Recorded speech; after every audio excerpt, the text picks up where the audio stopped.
संजय राऊतनी मोठ्या प्रमाणात टीका केली की एकनाथ शिंदे खूप नर्वस आहे, त्यांचे काही आमदार भाजपच्या देखील एक गट संपर्कामध्ये आहे आणि जी आश्वासनं एकनाथ शिंदेला दिली होती ती पाळली नाही, त्यामुळे खतखत आहे. संजय राजाराम राऊतनी पहिली स्वतःची लंगोट सांभाळावी, कारण का ती नाडी सुटत चाललेली आहे.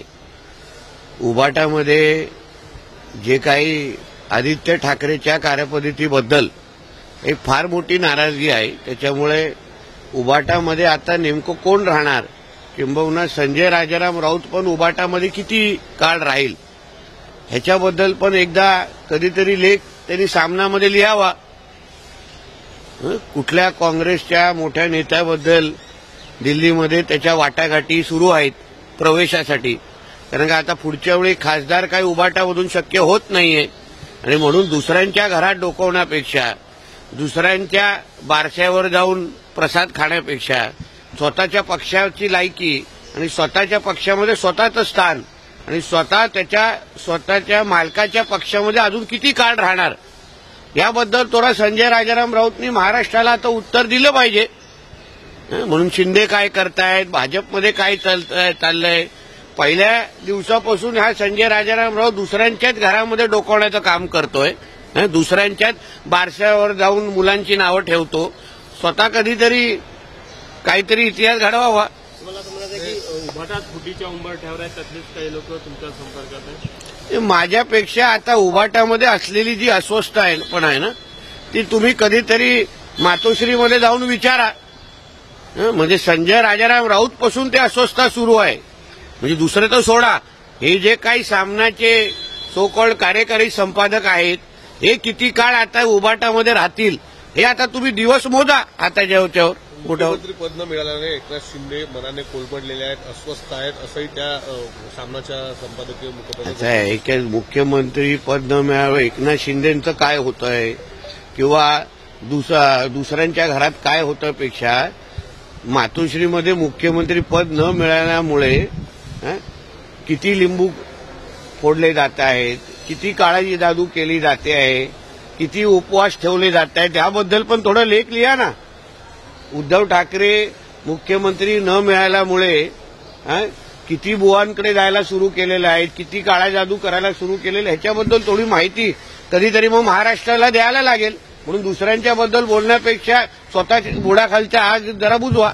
एकनाथ शिंदेच्या बहुतांश आमदारांपैकी एक आमदारांचा मोठा गट देवेंद्र फडणवीसांच्या नेतृत्वात भाजपमध्ये प्रवेश करणार असल्याचे त्यामध्ये म्हटलेलं आहे. शिवाय काही आमदार म्हणतात की स्वगृही परत चालावा. असं आहे ना, जाऊन दे. हे आता संजय राजाराम राऊतला त्याचे घरचे पण आता जास्त गांभीर्याने घेत नाहीत. आता सामना हा वृत्तपत्र सकाळी पुसण्यासाठी वापरला जातो, तर कसला पुसण्यासाठी हे तुम्हीच विचार करा. म्हणून सामना वृत्तपत्र आजकाल शिवसैनिक पण वाचत नाही, कारण का तो काँग्रेसचा मुखपत्र जरा जास्त झालेला आहे. म्हणून सामन्याची दखल जास्त घेण्याची गरज नाही. बांगलादेशी घुसखोरांचा एक मोठी समस्या आहे. मालेगावमध्ये खोटी कागदपत्र त्यांनी तयार केल्यासंदर्भात गुन्हा देखील दाखल झालेला आहे.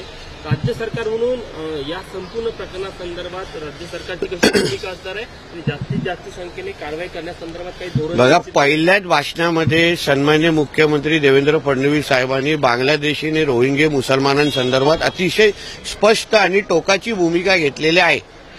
ही जी काही कीड, ही जी काही घाण बांगलादेश आणि रोहिंग्याच्या नावाने आमच्या महाराष्ट्रामध्ये येऊन अनधिकृत पद्धतीने राहत आहे, त्यांना त्यांच्या बिळापर्यंत शोधण्याचं काम आमचं सुरू आहे. नुसतं फक्त त्यांना पकडायचं नाही, पण त्यांना आणणारे लोक कोण आहेत, त्यांचे बाप आणि अब्बा कोण बसलेले आहेत, या सगळ्यांवर आमचं लक्ष आहे. तुम्हाला येणाऱ्या काळामध्ये एकही बांगलादेशी रोहिंगा मुसलमान हा आमच्या महाराष्ट्रामध्ये दिसणार नाही. आम्ही त्यांना ठेचून इथून हाकलू, एवढं मी तुम्हाला सांगतो. सध्या जो धर्माच्या बरोबर आहे तोच जिवंत राहील, जो धर्माच्या विरोधात आहे त्याचं काय खरं नाही, असं गुलाबराव पाटलांनी म्हटलं. अतिशय धर्माच्या बरोबर ना, अतिशय योग्य आहे. धर्माच्या विरोधात गेल्यानंतर काय होतं याचं उत्तम उदाहरण उद्धव ठाकरे आहे. त्याला स्वतःचा धर्म माहीत नाही, त्याचा राजकीय धर्मांतर झालेला आहे. संजय सिंह ने कहा है दोनों शिवसेना अगर एक साथ, ठीक है, वो अभी उनका वैयक्तिक मत है. उन्होंने कभी तो जाके एकनाथ शिंदे साहब को पूछना चाहिए कि ये मत के बारे में शिंदे साहब का क्या उनको जवाब मिलेगा. एबीपी माझाला इंटरव्ह्यू देताना देखील संजय जोडण्याची वेळ आली, म्हणजे परत एकत्र म्हणजे शिवण्याची वेळ आलेली आहे. म्हणजे हातभर फाटली असल्यामुळे आता शिवण्याची वेळ आलेली आहे. कारण का महाराष्ट्रामध्ये यांची किंमत संपलेली आहे. म्हणून सगळीकडे हात पसरत फिरतायत. दिल्ली दरबारी काय जातात, आमच्या भाजपच्या पक्षश्रेष्ठींना कसं कसं कुठे कुठे भेटण्याचा प्रयत्न होतोय. प्रतिसाद भेटत नाही तो विषय वेगळा, पण प्रयत्न जोरदार होतोय. भीक मागतायत. त्या अटी शर्ती न ठेवता आम्हाला परत घ्या, खुर्चीवर नाही तरी स्टूलवर तरी बसवा, अशी खूप विनंती केल्या जात आहेत. पण कोण त्यांना भीक देत नाहीत. आता राज्य सरकार नवीन मत्स्य धोरणासंदर्भात काही विचार करतं काय किंवा क्लस्टर पद्धतीने काही? बघा, आज जे काही मी बैठकीसाठी आलेलो आहे ते चंद्रपूरला गोड्या पाण्याच्या माशासंदर्भातली बैठक आमची आहे. सन्मान्य मुख्यमंत्री आदरणीय देवेंद्र फडणवीस साहेबांनी 100 दिवसाच्या कार्यक्रमामध्ये आम्हाला निर्देश दिलेले आहेत की राज्याचं अतिशय सक्षम असं गोड्या पाण्यातल्या माशांचं धोरण तुम्ही तयार करा. त्या संदर्भात चंद्रपूरमध्ये माझी आज बैठक आहे. अधिकारी आहेत, विविध अन्य संस्थांचे प्रतिनिधी आहेत आणि एक राज्याला एक सक्षम गोड्या पाण्याचं माशातलं धोरण आम्हाला तयार करायचं आहे आणि त्या दृष्टिकोनातून आम्ही पावलं टाकतोय. कालच्या ज्या युनियन बजेटमध्ये, केंद्रीय बजेटमध्ये आदरणीय पंतप्रधान आणि आदरणीय आमच्या अर्थमंत्र्यांचं मी मनापासून आभार मानेन.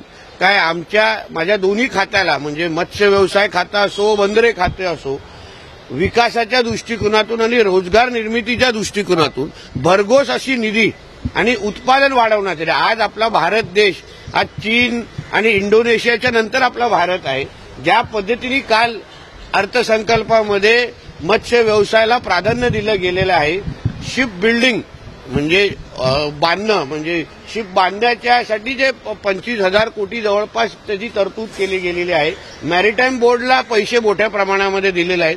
मला विश्वास आहे येणाऱ्या कालावधीमध्ये भारत महासत्ताच्या दिशेने जात असताना मत्स्य व्यवसाय आणि बंदरे हे क्षेत्र मोठ्या प्रमाणामध्ये त्याला हातभार लावतील. चंद्रपूरमध्ये या ठिकाणी होतात. आज धर्मसभा आहे आणि धर्मसभेसाठी मला आमंत्रण दिलं गेलेलं आहे.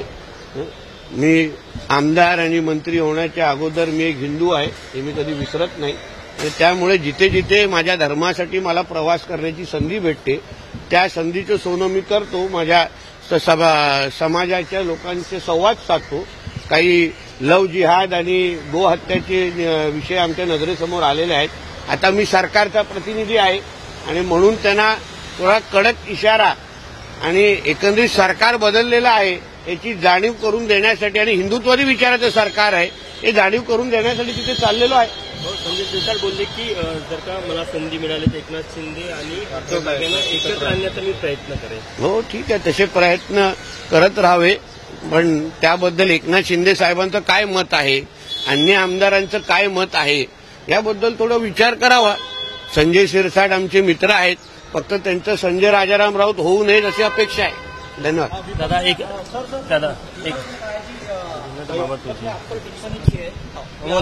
मंत्री पद पर है, अच्छा खासा मंत्री पद है आपका, तो आपको सुधर जाना चाहिए. किसके बारे में सुधरू? बिगड़ा किधर हूं सुधरने के लिए? धर्म के बारे में बात करने वाले कभी बिगड़ते नहीं है. हाँ, हम लोग सुधरे हुए हैं. उल्टे वो जो बिगड़े हुए जो लोग हैं जिनको अपना धर्म और इस्लाम ही अभी तक समझा नहीं है, कुरान में क्या लिखा है वो समझा नहीं ना, उनका सुधरने का वक्त आ गया है.